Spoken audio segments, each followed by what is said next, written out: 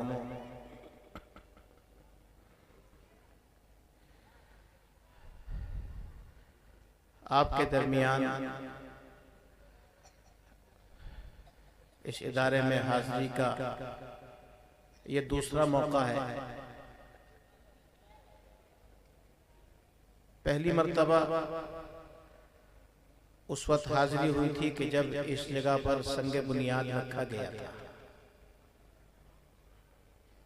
जब यहाँ पर इदारा मौजूद नहीं था, जगह खरीद करके उसकी बुनियाद रखी गई थी, उस वक्त हाजिरी हुई थी। और उसके बाद ये दूसरी हाजिरी है। अल्हम्दुलिल्लाह देखकर खुशी होती है कि इस अरसे में अल्लाह तबारक व तआला ने मौलाना जावेद साहब के जरिए से एक अजीम इदारा हमारे सामने खड़ा कर दिया है और इस अजीम इदारे की जो रिपोर्ट है, इसकी जो कारकर्दगी है वो हमारे और आपके सामने है। किसी भी इदारे की कामयाबी हम इस तरह समझ सकते हैं कि उस इदारे से फैज हासिल करने वालों के सरों पर दस्तार बांधी जाए। कुरान करीम की निस्बत से ये इदारा कायम किया गया और इस मुख्तसर अरसे में अल्हम्दुलिल्लाह 10 अफराद वो तैयार हो चुके हैं कि जिनके सरों पर आज दस्तार बांधी जाएगी। जहां इसमें मौलाना जावेद साहब और उनके रुफ़क़ाए कार की मेहनत का नतीजा है, उनको खुशी महसूस होती है, वहीं ये पूरी बस्ती वालों के लिए बाइस फख्र बात है कि उनकी बस्ती के अंदर अल्लाह तबारक व तआला ने ऐसा इदारा कायम फरमा दिया है कि जहां से हुफ़ाज़ किराम की एक बड़ी तादाद फारिग हो रही है और इंशाअल्लाह ये सिलसिला हमेशा हमेशा चलता रहेगा और बस्ती के लिए, बस्ती वालों के लिए इंशाअल्लाह खैर का बाइस बनेगा। जिन बच्चों के सरों पर दस्तार बांधी जा रही है, ये मामूली बच्चे नहीं है। ये दस्तार कोई मामूली दस्तार नहीं है। ये दस्तार अल्लाह की नजर में बहुत ऊंची शान रखती है, इसका मकाम बहुत ऊंचा है। जिन बच्चों के सरों पर दस्तार रखी जा रही है, इन बच्चों का मकाम बहुत ऊंचा है। जैसे हज़रत मौलाना इस्लामुल हक साहब दामत बरकातुहू ने फरमाया, कुरान करीम के मुताल्लिक़ बहुत कीमती बातें हज़रत मौलाना ने बयान फरमाई हैं। ये बच्चे जो आज हमें हमारे दरमियान बैठे हुए नजर आ रहे हैं, क़यामत के दिन अल्लाह तबारक व तआला इन बच्चों को बहुत ऊंचा मकाम अता फरमाएंगे। इन बच्चों को ही नहीं बल्कि इन बच्चों के वालिदैन को, जिनकी मेहनतों से, जिनकी दुआओं से ये बच्चे इस मकाम पर पहुंचे, अल्लाह तबारक व तआला उन वालिदैन का भी बहुत एहसास व इकराम फरमाए। रिवायात हदीस हम उठाकर देखते हैं तो हमें मालूम होता है कि हुफ़ाज़ कुरान के वालिदैन को अल्लाह तबारक व तआला बड़ा कीमती ताज पहनाएंगे। ऐसा कीमती ताज, ऐसा मुनव्वर और रोशन ताज कि जिसकी रोशनी सूरज की रोशनी से ज्यादा होगी, जो चमकदार होगा। उस चमक की वजह से लोग हैरत में होंगे कि ये कौन लोग हैं कि जिनको अल्लाह तबारक व तआला इतना ऊंचा मकाम दे रहे हैं, इतना कीमती ताज पहना रहे हैं। ऐसा कीमती लिबास पहनाया जाएगा कि जिसका इंसान दुनिया के अंदर तसव्वुर भी नहीं कर सकता। इसलिए कि आखिरत की जो नेमतें हैं वो दुनिया की नेमतों के मुकाबले में बहुत ऊंची हैं, बहुत आला है। दुनिया के अंदर इंसान उसका तसव्वुर भी नहीं कर सकता। अगरचे जन्नत की नेमतों का जिक्र हमारे सामने कुरान करीम के अंदर भी आता है, अहादीस रसूल के अंदर भी आता है। जन्नत में बहुत सी ऐसी नेमतों का जिक्र आता है जो चीजें हमें दुनिया के अंदर मिलती है। जन्नत की नेमतों में सेब का तस्वुर, सेब का भी जिक्र आता है, अंगूरों का भी जिक्र आता है। लेकिन जन्नत के अंदर मिलने वाले ये फल दुनिया के फलों से कहीं ज्यादा आला दर्जे के। दुनिया के अंदर जो सेब होता है मिसाल के तौर पर, वो एक ही जायके का होता है, उसके जायके के अंदर कोई फर्क नहीं होता है। एक सेब ले ले, 2 ले ले, 3 ले ले, 5 ले ले, 10 ले ले, सबका जायका यकसा होता है। लेकिन जन्नत के अंदर जो सेब अल्लाह तबारक व तआला ईमान वाले को अता फरमाएंगे, ये मिसाल के तौर पर बता रहा हूं, वरना उसकी शान तो बहुत आला है। जितनी मर्तबा इंसान सेब खाएगा, हर मर्तबा उसको अलग जायका महसूस होगा, अलग लज्जत, अलग हलावत महसूस होगी। जन्नत की नेमतों के बारे में तो हदीस में इतना फरमा दिया गया, माला आइनुन रअत वला उज़ुनुन समिअत वला खतरा अला क़ल्बि बशर। ऐसी ऐसी नेमतें अल्लाह तबारक व तआला ने जन्नत के अंदर तैयार की हैं कि जिनको किसी आंख ने देखा नहीं होगा, किसी कान ने उनके बारे में सुना नहीं होगा, और किसी दिल के अंदर उनके बारे में वहम गुमान भी नहीं हुआ होगा। कैसी भी नेमत हो सकती है। अल्लाह तबारक व तआला इनके वालिदैन को इतना ऊंचा मकाम अता फरमाएंगे कि इंसान रश करेगा। और खुद इन हुफ़ाज़ कुरान का क्या मकाम हो सकता है, एक रिवायत से मैं आपको समझाऊं।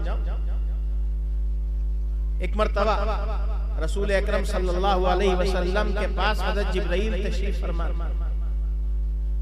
हज़रत जिब्राइल बहुत मुक़द्दस फरिश्ते हैं,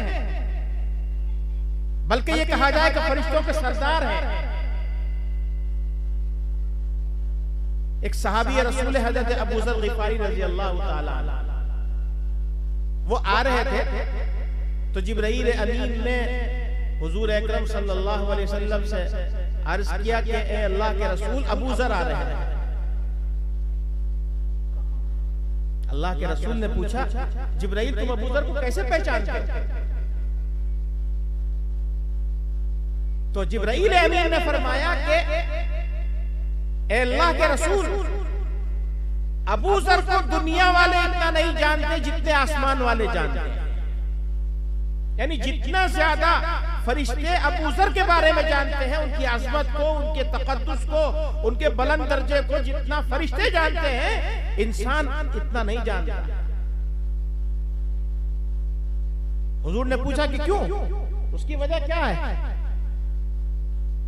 तो उन्होंने फरमाया कि इनके अंदर 2 खसलतें हैं। एक तो ये कि कुरान कसरत के साथ पढ़ते हैं, दूसरे अपने आप को हकीर समझते, छोटा समझते हैं। कुरान की वजह से अल्लाह तबारक व तआला ने उनको ये मकाम दिया कि फरिश्ते उनको पहचानते हैं। और रिवायात में ये भी आता है कि जिस घर के अंदर कुरान करीम की तिलावत होती है, वो घर आसमानों में आसमान वालों को इस तरह नजर आता है जिस तरह से हमें जमीन से रात को सितारे नजर आते हैं।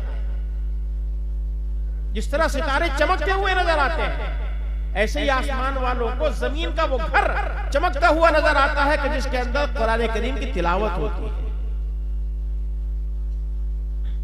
ये मासूम बच्चे जिनके सीनों के अंदर अल्लाह ने इस कुरान को महफूज किया, ये क़यामत के दिन अपने वालिदैन के लिए निजात का सबब बनेंगे। इनके वालिदैन को अल्लाह तबारक व तआला इनके कुरान करीम की बरकत से बख्श देंगे। सिर्फ वालिदैन नहीं, बल्कि रिवायात ये बतलाती हैं कि हर हाफिज के खानदान के ऐसे 10 आदमी जिनके गुनाहों की वजह से उनके जहन्नम में जाने का फैसला हो चुका होगा, अल्लाह तबारक व तआला इन हाफिज कुरान की बरकत से, इनकी सिफारिश से उनको जहन्नम से निकाल करके जन्नत के अंदर दाखिल फरमाएंगे।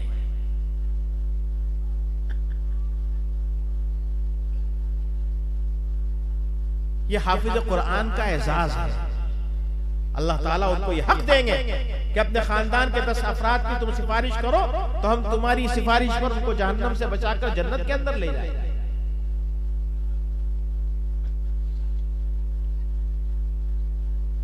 मैंने आपके सामने दो हदीसें पढ़ी हैं। एक हदीस में तो फरमाया गया कुल्लुकुम राइन व कुल्लुकुम मसऊलुन अन रइयतिही। राई के माने आते हैं चरवाहा। जिस तरीके से चरवाहा बहुत सी बकरियों को लेकर के चलता है तो उन बकरियों की हिफाजत करता है ताकि कोई भेड़िया या कोई जानवर उसको नुकसान न पहुंचा सके, बकरी इधर उधर न हो जाए।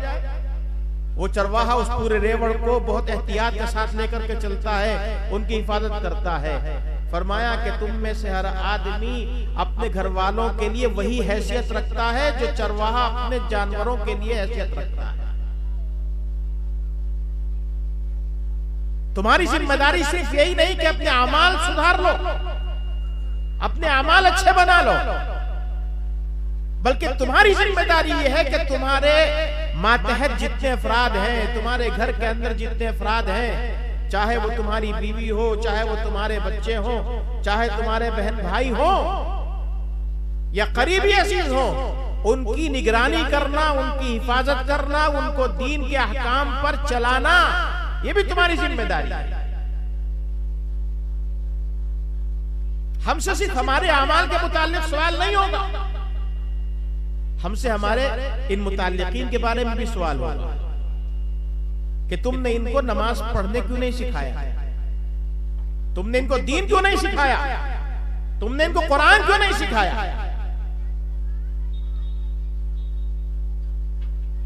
हम दुनिया के अंदर रहते हुए अपनी औलाद की दुनिया को सजाने और संवारने के लिए तो कोशिश करते हैं कि हमारी औलाद की दुनिया बन जाए।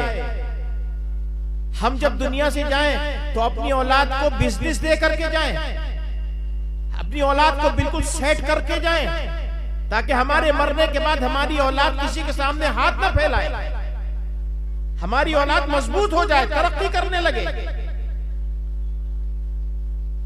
इसकी तो फिक्र हम करते हैं, लेकिन हम इसकी फिक्र नहीं करते कि जब हमारी ये औलाद इस दुनिया से जाएगी और जो उसकी असल जिंदगी है, जो आखिरत वाली जिंदगी है, वहां इसका क्या होगा। अपनी औलाद के मरने के बाद उसके क्या हाल होगा उसकी हमें फिक्र नहीं होती है।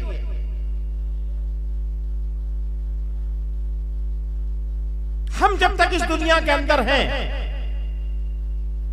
हमारे पास मौका है कि हम अपनी आखिरत को सुधार सकते हैं।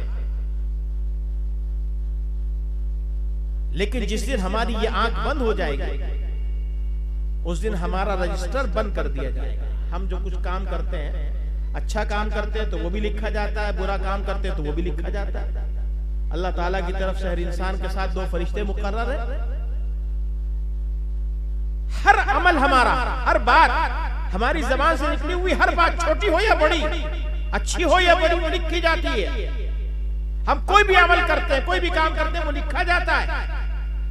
लेकिन ये उस वक्त तक सिलसिला चलता है कि जब तक हम जिंदा हैं। इधर हमारी आंख बंद हुई, वो सिलसिला खत्म हो जाता है। इसलिए भी जब तक हमारी आंख खुली हुई है, हमें फिक्र करनी चाहिए इस बात की कि जैसे हमारी आखिरत सुधर जाए, ऐसे ही हमारी औलाद की आखिरत भी सुधर जाए। लेकिन तीन काम हैं कि जो इंसान को मरने के बाद भी फायदा पहुंचाते हैं। मैंने दूसरी हदीस आपके सामने पढ़ी थी, इज़ा मातल इंसानु इनक़ता अन्हु अमलु। जब इंसान मर जाता है, उसके अमाल का सिलसिला खत्म हो जाता है, रुक जाता है। लेकिन तीन काम हैं जो इंसान के मरने के बाद भी उसके आमाल नामे के अंदर लिखे जाते हैं, उनका सवाब लिखा जाता है। उनमें से एक काम है सदका जारिया। इंसान दुनिया के अंदर कोई ऐसा काम कर जाए कि उसके मरने के बाद भी वो काम चलता रहे। हमने कोई मस्जिद बनवा दी, हमने कोई मदरसा बनवा दिया, हमने कोई रिफाही हॉस्पिटल बनवा दिया जहां गरीबों का मुफ्त इलाज होता हो या सस्ता इलाज होता हो। कहीं पानी की जरूरत थी, वहां हमने बोरिंग करा दिया। जब तक लोग उस चीज से फायदा उठाते रहेंगे, उसकी नेकी इस आदमी के आमाल नामे के अंदर लिखी जाती रहेगी जिसने ये काम किया। मिसाल के तौर पर मस्जिद बनाई, जब तक इस मस्जिद के अंदर नमाज पढ़ी जाती रहेगी, जितने लोग नमाज पढ़ते रहेंगे उनको तो सवाब मिलेगा ही, उतना ही सवाब उस आदमी के आमाल नामे के अंदर लिखा जाएगा जिसने इस काम को किया। दूसरी चीज जो मरने के बाद भी इंसान को काम देती है, ऐसा इल्म जो दूसरों को फायदा पहुंचाए। किसी शख्स ने कोई ऐसी किताब लिख दी जो दीन से मुताल्लिक़ कुछ बातें हैं, कुछ मालूमात हैं, जिससे दूसरा आदमी पढ़ करके अपने आमाल को सुधारता है, अपनी जिंदगी के अंदर तब्दीलियां लाता है। ये वो कुरान करीम की तालीम देता है, हदीस की तालीम देता है, लोगों को मसाइल बतलाता है और उस पर लोग अमल करते हैं। तो जितने लोग अमल कर रहे हैं उन सब का सवाब इस आदमी के अमाल नामे के अंदर लिखा जा रहा है। और तीसरे, वो औलाद सालेह जो इंसान के मरने के बाद उसके लिए दुआ करे। हमने औलाद की तरबियत अच्छी की, उनको पढ़ाया, उनको दीनी मसाइल बतलाए, उनको कुरान पढ़ाया, उलूम दीनिया सिखाए। अब जब भी वो कोई नेक अमल करते हैं और उस अमल के बाद दुआ के लिए हाथ उठाते हैं, तो वो अपने वालिदैन को कभी भूलते नहीं है कि हमारे वालिदैन ने हम पर यह एहसान किया है, इसलिए अपने वालिदैन के लिए वो दुआ करते हैं। और दुआ करना भी जरूरी नहीं है। जब जब औलाद कोई नेक अमल करती है, चूंकि वो नेक अमल माँ बाप के सिखाने की वजह से कर रहा है, जितना सवाब इस आदमी को मिल रहा है इतना ही सवाब इसके माँ बाप के आमाल नामे के अंदर, रजिस्टर के अंदर लिखा जा रहा है। इसलिए जब तक हम इस दुनिया के अंदर हैं, कोशिश करनी चाहिए ऐसा कोई काम करें कि जो हमारी आखिरत की जिंदगी के लिए नाफे हो जाए। ये इदारा भी जाहिर है कि आपका अपना इदारा है, इस इदारे की जरूरियात है, तामीरी मराहिल भी है। इसमें हमारा जिस किस्म का भी ताआवुन होगा, चाहे हम अपने बच्चों को भेजकर ताआवुन करें या माल के जरिए ताआवुन करें, जिस तरह भी ताआवुन करेंगे वो इंशाअल्लाह क़यामत तक हमारे नामाए आमाल के अंदर लिखा जाता रहेगा। जितनी जिंदगी है उसकी कदर करनी चाहिए, क्योंकि ये जिंदगी तो हमारी खत्म होने वाली है। असल जिंदगी आखिरत की है जो कभी खत्म नहीं होगी। और ईमान वाले की मंजिल वही है। ये दुनिया तो हमारे लिए चंद रोज के लिए है, चंद साल के लिए दुनिया के अंदर भेजा गया, और मकसद यह है कि उस जहान की तैयारी की जाए।